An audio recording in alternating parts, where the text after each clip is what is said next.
Let's mic आज का अखबार। नमस्कार, लेट्स माइक में आपका स्वागत है। आज का अखबार के साथ मैं राखी जैन।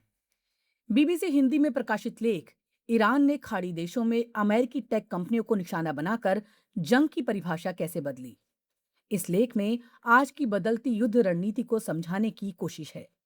लेख बताता है कि ईरान ने अमेरिका और इसराइल के साथ तनाव के बीच सिर्फ सैन्य ठिकानों पर हमला नहीं किया, बल्कि खाड़ी देशों में मौजूद डिजिटल इंफ्रास्ट्रक्चर जैसे डेटा सेंटर और क्लाउड नेटवर्क को निशाना बनाया। ये एक बड़ा बदलाव है, क्योंकि अब जंग सिर्फ जमीन, आसमान या समुद्र तक सीमित नहीं रही, बल्कि आम लोगों की रोजमर्रा की डिजिटल सेवाओं तक पहुंच गई है। लेख के मुताबिक आज के दौर में क्लाउड इंफ्रास्ट्रक्चर ड्यूल यूज यानी दोहरे इस्तेमाल वाला सिस्टम बन चुका है। एक तरफ ये बैंकिंग, हेल्थ केयर, एयरलाइंस और सरकारी सेवाओं को चलाता है, वहीं दूसरी तरफ सेना और खुफिया एजेंसियों के लिए भी अहम भूमिका निभाता है, जैसे data analysis, satellite image processing और सैन्य रणनीति बनाना। इसी वजह से इस्लामिक रेवोल्यूशनरी गार्ड कॉर्प्स ने इन ठिकानों को वैध टारगेट मानते हुए हमला किया, ताकि दुश्मन की पूरी सिस्टम क्षमता को कमजोर किया जा सके। लेख ये भी बताता है कि अमेजॉन, माइक्रोसॉफ्ट और गूगल जैसी बड़ी कंपनियां, जिन्हें हाइपर स्केलर्स कहा जाता है, अब सिर्फ टेक कंपनियां नहीं रह गई हैं, बल्कि वैश्विक शक्ति संतुलन का हिस्सा बन चुकी हैं। इन पर हमला करने का मतलब है पूरी अर्थव्यवस्था, संचार और सरकारी कामकाज को प्रभावित करना। यही वजह है कि इन हमलों के बाद यूएई और बहरीन में बैंकिंग, एयरलाइंस और ई कॉमर्स सेवाएं तक प्रभावित हुईं। संदर्भ के तौर पर लेख ये भी समझाता है कि पहले खाड़ी क्षेत्र में जंग का फोकस तेल, रिफाइनरी और शिपिंग रूट्स पर होता था, लेकिन अब यूएई और सऊदी अरब जैसे देश खुद को डिजिटल और एआई हब बनाने में जुटे हैं। इसलिए डेटा सेंटर और क्लाउड नेटवर्क नए रणनीतिक ठिकाने बन गए हैं। यानी तेल के बाद अब डेटा और डिजिटल नेटवर्क भी जंग के केंद्र में आ गए हैं। लेख का मुख्य संदेश यही है कि आधुनिक युद्ध की परिभाषा तेजी से बदल रही है। अब लड़ाई सिर्फ सैनिकों के बीच नहीं, बल्कि टेक्नोलॉजी, डेटा और डिजिटल ढांचे पर भी लड़ी जा रही है। ये बदलाव खतरनाक इसलिए है क्योंकि इसका असर सीधे आम लोगों की जिंदगी पर पड़ता है। बैंकिंग रुक सकती है, फ्लाइट्स प्रभावित हो सकती हैं और पूरी अर्थव्यवस्था हिल सकती है। अखबार ये चेतावनी देता है कि अगर ये ट्रेंड बढ़ता है, तो आने वाले समय में हर बड़ा संघर्ष डिजिटल दुनिया को भी युद्ध का मैदान बना देगा। अल जजीरा में प्रकाशित लेख, अफ्रीकी सरकारों को खाद की कमी पर तुरंत कार्रवाई करनी होगी। ये लेख एक बड़े लेकिन कम दिखने वाले संकट की ओर ध्यान दिलाता है। लेख कहता है, स्ट्रेट ऑफ हॉर्मुज में बढ़ते तनाव, खासकर यूनाइटेड स्टेट, ईरान और इसराइल के बीच टकराव ने वैश्विक उर्वरक सप्लाई को प्रभावित कर दिया है। इसका सीधा असर अफ्रीका पर पड़ रहा है, जहां खेती के लिए जरूरी खाद का बड़ा हिस्सा बाहर से आता है। ऐसे में अगर सप्लाई रुकती है या महंगी होती है, तो फसल और खाद्य सुरक्षा दोनों खतरे में पड़ सकते हैं। लेख समझाता है कि अफ्रीका के किसान, खासकर छोटे किसान, इस संकट की सबसे कमजोर कड़ी हैं। वो पहले से ही महंगे दामों पर उर्वरक खरीदते हैं, और जैसे ही वैश्विक सप्लाई में झटका आता है, उनकी लागत बढ़ जाती है और उत्पादन घट जाता है। आंकड़ों के मुताबिक अगर उर्वरक की उपलब्धता सिर्फ 10% भी घटती है, तो फसल उत्पादन में 25% तक गिरावट आ सकती है। यानी ये सिर्फ खेती का मुद्दा नहीं, बल्कि महंगाई, भूख और सामाजिक स्थिरता से भी जुड़ा मामला है। संपादकीय ये भी बताता है, ये समस्या नई नहीं है। कोविड महामारी और यूक्रेन वार के दौरान भी उर्वरक की कीमतें आसमान छू चुकी थी। इससे साफ हो गया कि अफ्रीका कुछ गिने चुने सप्लायर और समुद्री रास्तों पर बहुत ज्यादा निर्भर है। इसलिए हर बार जब कोई वैश्विक संकट आता है, तो सबसे ज्यादा झटका अफ्रीकी देशों को ही लगता है। लेख का समाधान भी साफ है। अफ्रीकी देशों को अब सिर्फ इंतजार नहीं, बल्कि सक्रिय कदम उठाने होंगे। इसमें बेहतर डेटा और मार्केट जानकारी जुटाना, मिलकर उर्वरक खरीदना, अपने यहाँ छोटे उत्पादन बढ़ाना और छोटे किसानों को सब्सिडी व मदद देना शामिल है।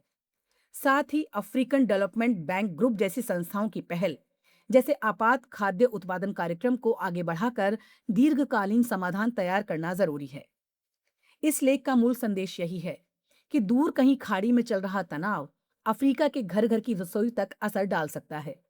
इसलिए अगर अभी ठोस कदम नहीं उठाए गए, तो खाद्य संकट गहरा सकता है। लेकिन अगर सही समय पर मिलकर काम किया जाए तो यही संकट अफ्रीका को आत्मनिर्भर और मजबूत बनाने का मौका भी बन सकता है। द न्यूयॉर्क टाइम्स में प्रकाशित संपादकीय खसरा लौट आया है और आगे हालात और खराब हो सकते हैं। इस लेख में सार्वजनिक स्वास्थ्य को लेकर एक गंभीर चेतावनी दी गई है। लेख कहता है, मीजल्स जैसे खतरनाक लेकिन पहले लगभग काबू में आ चुके रोग का फिर से फैलना सिर्फ अपने आप में चिंता की बात नहीं है, बल्कि ये संकेत है कि हमारी पूरी वैक्सीनेशन व्यवस्था कमजोर पड़ रही है। अमेरिका में इस साल खसरे के मामलों में तेज बढ़ोतरी और बच्चों की मौतें इस बात की तरफ इशारा करती है कि अगर अभी नहीं संभले तो दूसरी बीमारियां जैसे काली खांसी और HIV संक्रमण भी तेजी से लौट सकता है। संपादकीय के मुताबिक सबसे बड़ी समस्या ये है, ये संकट काफी हद तक खुद पैदा किया गया है। लंबे समय से फैलाई गई वैक्सीन से जुड़ी साजिशी बातों और गलत सूचनाओं ने लोगों का भरोसा कमजोर किया है। खास तौर पर रॉबर्ट F. कैनेडी जूनियर जैसे नेताओं की भूमिका पर सवाल उठाया गया है, जिन पर आरोप है कि उन्होंने वैक्सीन को लेकर भ्रम फैलाया और अब सत्ता में आकर उसी सोच को नीतियों में बदल दिया। इससे न सिर्फ वैक्सीन की अहमियत कम करके आंकी जा रही है, बल्कि वैज्ञानिक सलाह को भी नजरअंदाज किया जा रहा है। लेख ये भी बताता है कि कोविड महामारी के दौरान वैक्सीन को लेकर जो राजनीतिक खींचतान हुई, उसने लोगों के भरोसे को और नुकसान पहुंचाया। नतीजा ये हुआ कि आज भी ज्यादातर बच्चे टीकाकरण करवा रहे हैं, लेकिन वो जरूरी 95% का स्तर कई जगहों पर नहीं पहुंच पा रहा, जो किसी बीमारी को पूरी तरह रोकने के लिए जरूरी होता है। यानी थोड़ी सी कमी भी बड़े प्रकोप का कारण बन सकती है। संपादकीय का मुख्य संदेश साफ है, टीकाकरण को लेकर बढ़ती हिचकिचाहट सिर्फ व्यक्तिगत फैसला नहीं है, इसका असर पूरे समाज पर पड़ता है।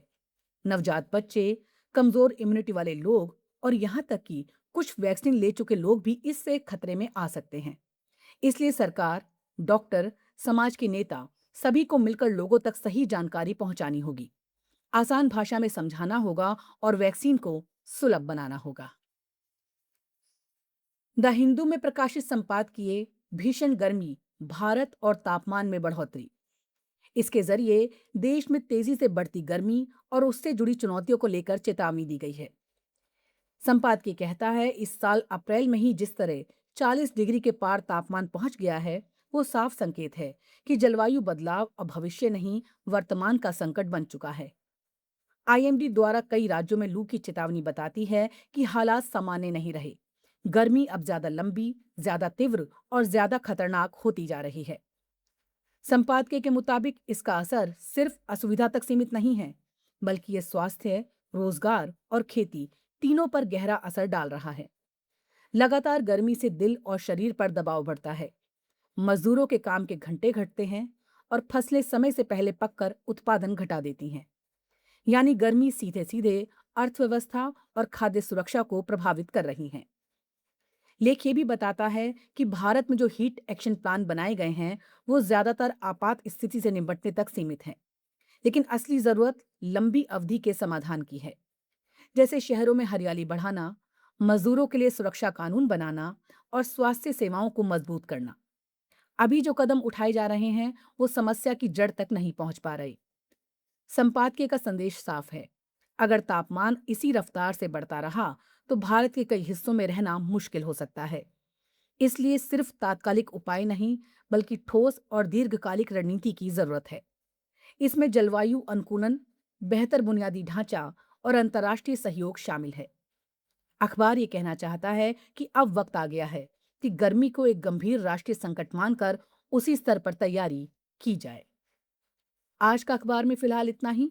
जुड़े रहिए लेट्स माइक के साथ। नमस्कार। आप सुन रहे थे let's mike more than radio. Follow कीजिए हमें हमारे सोशल मीडिया प्लेटफॉर्म्स पर। It's time for news. It's time for more than radio. Presenting the first radio news app, Let's Mic. Let's Mic, a news-based app on your phone where you get to watch and listen news, talk shows, interviews, radio show podcasts.